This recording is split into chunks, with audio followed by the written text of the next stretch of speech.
A friend recently shared the various conspiracy theories around the 9/11 attacks. I don't believe the government is organized enough to plot and carry out such complex missions, but my curiosity about conspiracy theories was piqued. I have heard about conspiracy theories from various family members. These people are not plagued with a legitimate mental disorder.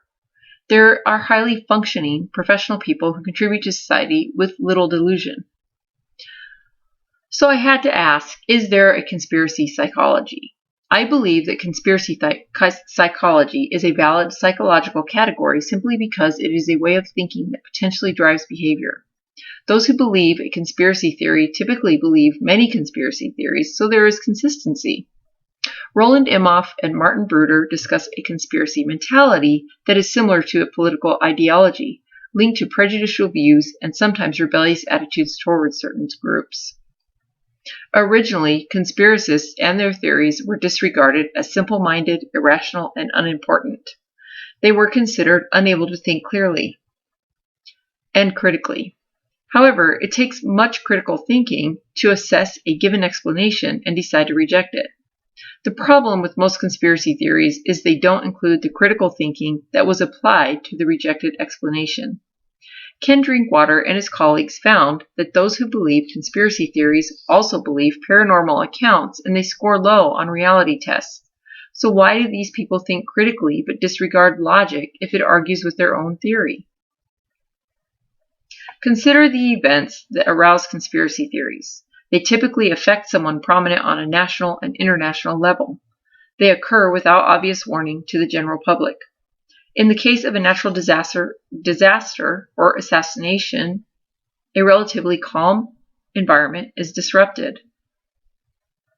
The general populace is completely blindsided.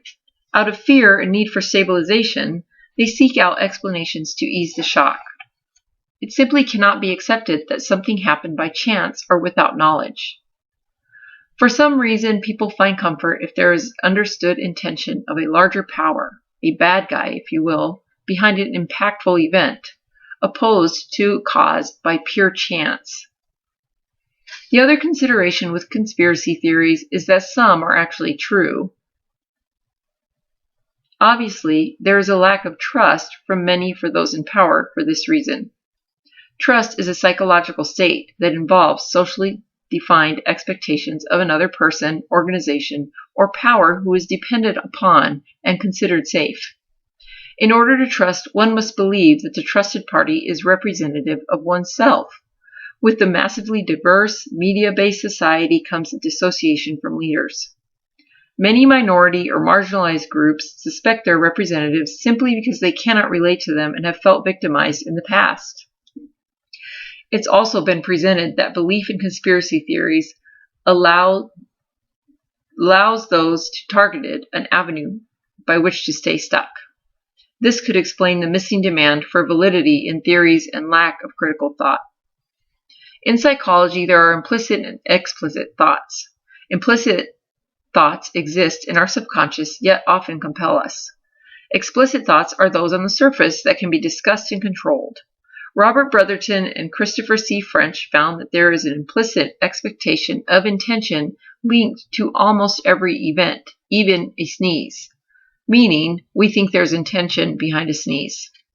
This most recent research includes the idea of an intentionality bias, by which people attribute intention to events and actions habitually. Subscribing to intentional incidents requires less psychic energy than accepting that things happen by chance. Since people generally go with what requires less discerning, time-consuming thought processes, we go with the idea that there is intention behind every incident. People also underestimate their own gullibility in regard to conspiracy or alternate expectations, while easily detecting the effect on others.